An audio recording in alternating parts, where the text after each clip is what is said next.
Hello மக்களே, இப்போ நம்மக்கிட்ட ராயல் என்ஃபீல்டில் தண்டர்போல்ட் 350 பைக் இருக்குது. பைக்கோட ஓனரும் நம்ம கூட இருக்கார். நம்ம அவர்கிட்ட இப்போ ஓனர்ஷிப் ரிவ்யூ கேட்கலாம். ஹாய். நீங்கள் வந்து பைக்கும் வச்சுருக்கீங்க, காரும் வச்சுருக்கீங்க. இந்த பைக்கை எப்போயாச்சும் சேல் பண்ணுற மாதிரி ஐடியா இருக்கா? சான்ஸே கிடையாது. சேல் பண்ணுற மாதிரி ஐடியாவே இல்லை. அது எதனால் அப்படின்னா, இது வந்து நான் வந்து உடனே ஆசைப்பட்டு உடனே வாங்கினதில்லை. சின்ன வயசுலேருந்து எனக்கு புல்லட்னா ரொம்ப பிடிக்கும். எத்தனையோ பேர் அதை ஓட்டி நான் வந்து நம்ம பார்த்துருப்போம். அப்போல்லாம் வந்து புல்லட் வச்சுருந்தாலே அந்த ஏரியாவில் ஒரு பெரிய ஆளுன்ற மாதிரி. இப்போ தான் அது நார்மல் ஆகிடுச்சு. அதனால் சின்ன வயசுலேருந்து கனவுன்றதுனால இது சேல் பண்ணுற மாதிரி எனக்கு ஐடியாவே இல்லை. இப்போ வந்து மார்க்கெட்டில் மீட்டிஆர் இருக்குது. மீட்டிஆர் தண்டர்போல்ட்டுக்கு ரீப்ளேஸ் அப்படின்னு திங்க் பண்ணுறீங்களா? மீட்டிஆரும் நான் வந்து ட்ரை பண்ணி பார்த்தேன். மீட்டிஆர் வந்து இதோட அப்கிரேடட் வெர்ஷன் மாதிரி தான் இருக்குது. அதை தவிர எனக்கு இதோட ரீப்ளேஸ்மெண்ட்டாக அது பார்க்க தெரியல. எனக்கு தண்டர்போல்ட் தான். இதில் ஏதாச்சும் லாங் ட்ரைவ் ஏதாச்சும் போயிருக்கீங்களா? நான் மோஸ்ட் மெமரபிள் பார்த்திங்கன்னா, ஒரு வாட்டி ஏலகிரி ஹில்ஸ் போயிருந்தோம். அப்போ வந்து குரூப் ஆஃப் பீப்புள் போயிருக்கும் போது இந்த வண்டி பார்த்திங்கன்னா செகண்ட் கியரில் கிளச்சிலே ஏற்றினேன். அவ்வளோ அழகாக புல் பண்ணிச்சு. மலை ஏறதுல எனக்கு அவ்வளோ கஷ்டமே தெரில. ஆக்சிலேட்டர் ரொம்ப லைட்டாக தான் கொடுத்தேன். அந்த புல்லிங் பவர் பார்த்திங்கன்னா அமேசிங்காக இருந்தது.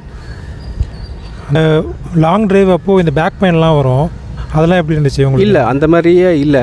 இந்த வண்டி ஓட்டுறதே எனக்கு ஒரு என்ஜாய்மெண்ட்டாக இருந்ததுனால, ஒரு ஹாப்பினஸ் இருந்ததுனால எனக்கு தெரியும், நல்லா தான் இருந்துச்சு. ஆமாம்.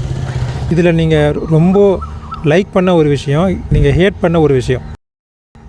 கண்டிப்பாக லைக் பண்ண விஷயம் அப்படின்னு கேட்டிங்கன்னா, இந்த வண்டி நான் எப்பப்போலாம் ட்ரைவ் பண்ணுறானோ அப்போல்லாம் ஒரு நல்ல ஒரு ஹாப்பினஸ் இருக்கும். ஒரு ஸ்ட்ரெஸ் ஃப்ரீ ரவுண்டு எடுக்கணும்னா இது ஒரு ரவுண்ட் அடிச்சுட்டு வருவேன். இதில் நீங்கள் வந்து ஹேட் பண்ண ஒரு விஷயம்?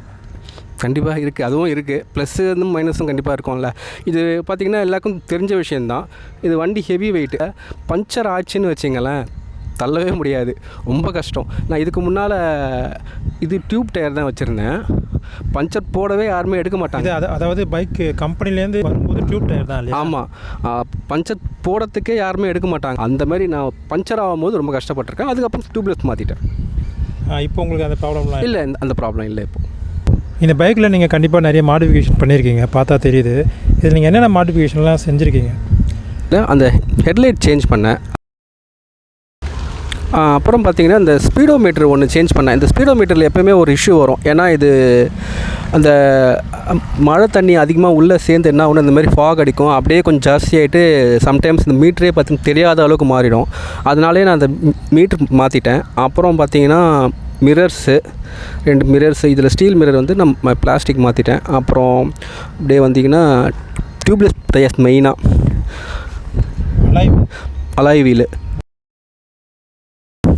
அப்புறம் இந்த 17 மாடல்ன்றதுனால ஒரு 8 இயர்ஸ் ஆகிடுச்சு ஆல்மோஸ்ட்டு. அந்த ரஸ்ட்டெல்லாம் தெரியாமல் இருக்கிறதுக்காக இந்த இது மாதிரி கவர் பண்ணியிருக்கேன். அப்புறம் சைலன்சர் வந்து இது ஒரிஜினல் ஆரி சைலன்சரு. நான் நடுவில் கொஞ்ச நாள் வந்து இது போட்டிருந்தேன், சார் ரூஸ்டர்னு பேர், அதுக்கு மாற்றிருந்தேன். அப்புறம் திருப்பி இது மாற்றிட்டேன், இந்த ஒரிஜினல் சவுண்டே இருக்கட்டும். இந்த பைக்கை நீங்கள் எப்போ வாங்கினீங்க? நீங்கள் வாங்கினப்போ கண்டிப்பாக கிளாசிக் 350 இருந்திருக்கும். அதை விட்டுட்டு இந்த பைக்கை சூஸ் பண்ணதுக்கான ரீசன் என்ன? கண்டிப்பாக இந்த பைக்கை நான் பார்த்திங்கன்னா 2017 ஏப்ரலில் எடுத்தேன்.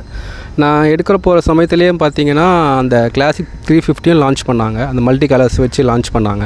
அப்போ தான் அந்த BS4 இன்ஜின் இன்ட்ரடியூஸ் ஆன சமயம். அப்போ வந்து புக் பண்ணால் பார்த்திங்கன்னா கண்டிப்பாக 2 மந்த்ஸாவது ஆகும் வெயிட்டிங் பீரியடு. அதுக்கப்புறம் தான் நம்மகிட்ட வண்டி டெலிவரி கொடுப்பாங்க. அப்போ நான் இது வண்டி எடுக்கும்போது நான் கிளாசிக் எடுக்கணுன்ற மைண்ட் செட்டில் தான் போனேனே ஷோரூமுக்கு.